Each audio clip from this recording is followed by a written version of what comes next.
Postulados de la teoría celular.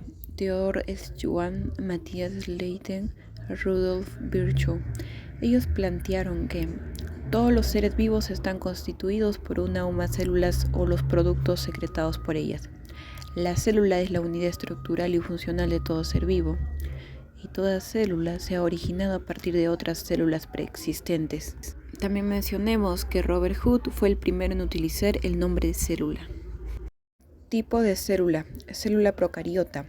Es un tipo de célula que está presente en las bacterias y arqueobacterias. Su pared celular está compuesto por peptidoglucano. Este es un glúcido. También su ADN es circular y desnudo. A este también le dicen cromosoma único y circular. Este ADN de la célula procariota no está dentro de un núcleo, ya que estas células no poseen carioteca, que es la envoltura nuclear y núcleo, y por esto también viene el nombre de ADN desnudo. Su membrana celular no posee esteroides, o sea, no posee colesterol. Las fimbrias son estructuras que usan las bacterias para pegarse al cuerpo de otros seres vivos, por ejemplo, para que queden adheridas o pegadas en las manos. Ribosomas de tipo 70S. Los ribosomas se encargan de realizar la síntesis de proteínas. Flagelo. Algunas lo poseen y son usadas para la locomoción en medios líquidos. Agregando más datos, algunas bacterias poseen cápsula, y esta cápsula que tienen algunas bacterias es una protección contra una acción que se llama fagocitosis.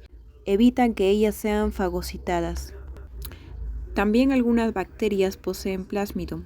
Este es un ADN adicional más pequeño y se puede transferir de una bacteria a otra bacteria mediante la conjugación bacteriana, que es un proceso que consiste en la transferencia de plasmos. En el plásmido están los genes que le dan resistencia a las bacterias contra los antibióticos. Ahora, célula eucariota. Esta célula lo posee los protozoos, algas, hongos, plantas y animales. Solo la célula vegetal tiene pared celular. Presenta membrana celular, donde vamos a encontrar esteroides, o sea, colesterol. También tiene núcleo con cromatina, organelas con membrana, como ejemplo la mitocondria. Sistema de endomembranas, como ejemplo el aparato de Golgi. Y sus ribosomas de tipo 80S, que ya sabemos que estos sintetizan proteínas. Las células fúngicas tienen pared con quitina y las células vegetales tienen pared con celulosa. Ahora, con todo esto vemos que el citoplasma de la célula procariota es más simple, en cambio el citoplasma de la célula eucariota es más complejo. Ahora hablaremos de los componentes de la célula eucariota, como empezando del exterior, que es la pared celular, luego la membrana celular, el citoplasma y el núcleo. Pared celular. Como mencionamos, esta solo está presente en células vegetales. Nos dice, protege contra la lisis por presión osmótica y da rigidez a la célula. Primero, lisis es cuando una célula estalla o revienta, y presión osmótica es la presión del agua al entrar a la célula. Por ejemplo, digamos que tengo una célula y en esta célula empieza a ingresar agua. Entonces, esta agua, si continúa ingresando, va a causar una presión dentro de la célula. Esta presión, como mencionamos, se llama presión osmótica. Y si esta continúa, el agua va a terminar reventando la célula. Entonces, para evitar esto, está la pared celular. También nos dice que la pared celular provee un medio poroso para la circulación y distribución del agua, minerales y nutrientes. Ahora, la pared celular de las plantas posee dos componentes, pared primaria y pared secundaria. La pared celular primaria está compuesta por hemicelulosa y pectina, que son polisacáridos glúcidos. Y la pared celular secundaria está compuesta por celulosa, el cual también es un polisacárido, o sea, un glúcido. Los plasmodesmos son puentes intercitoplasmáticos para el intercambio de sustancias. Para entenderlo mejor, son como unos conductos que van a servir para el intercambio de sustancias entre las células vegetales. Lámina media, adhesión entre células vegetales vecinas, compuestos de pectato, de calcio y magnesio. Para entenderlo mejor, es una especie de pegamento que une a las células vegetales. El pectato es un glúcido. También vemos otras partes como la membrana plasmática, el protoplasma, el foso. Y también nos dice, como ya mencionamos, que la pared celular de los hongos está compuesto de quitina. Membrana celular llamada también plasmalema. Tiene una forma a la que le han llamado mosaico fluido, propuesto por los científicos Singer y Niche Olson. Características: es asimétrica porque en la cara superior vemos componentes, sustancias y en la inferior no. Lipoproteica porque posee lípidos y proteínas. Es fluida, es selectivamente permeable porque permite el paso de ciertas sustancias, es decir, cualquier sustancia no va a poder pasar a la membrana. Función: compartimentalización, es decir, que separa el medio intracelular del medio extracelular. También el transporte de materiales, como ya mencionamos.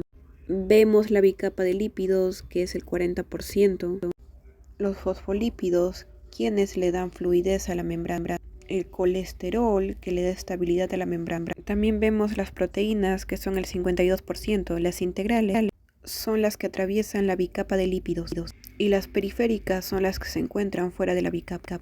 Los glúcidos, que son el 8%, que son los oligosacáridos. Estos son glúcidos que están presentes en la cara externa de la membrana, también llamados glucocálix. Los que poseen estos son las células animales y protozoos.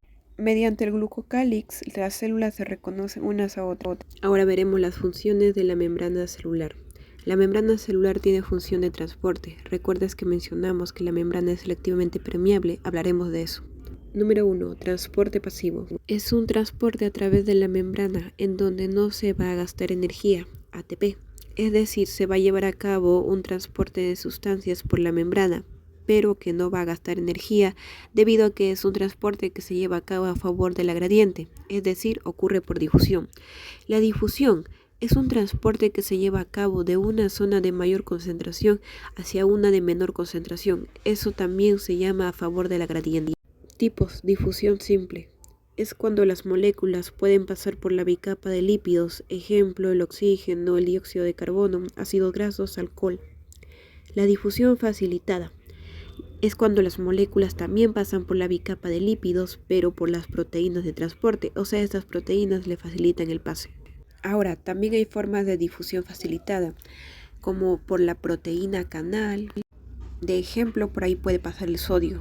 Y la proteína transportadora, de ejemplo, por ahí puede pasar la glucosa y aminoácidos. En este transporte pasivo, como es de mayor a menor concentración, los solutos al pasar por la bicapa de lípidos habrá menos concentración de soluto. Transporte activo. Acá será de menor a mayor concentración, o sea, en contra de la gradiente, y por eso gasta energía, ATP. Tipos: por bombas. Transporte por bombas. Bombas de sodio y potasio. Esta bomba transporta 3 sodios fuera de la célula, al mismo tiempo que ingresa 2 potasios al interior de la célula.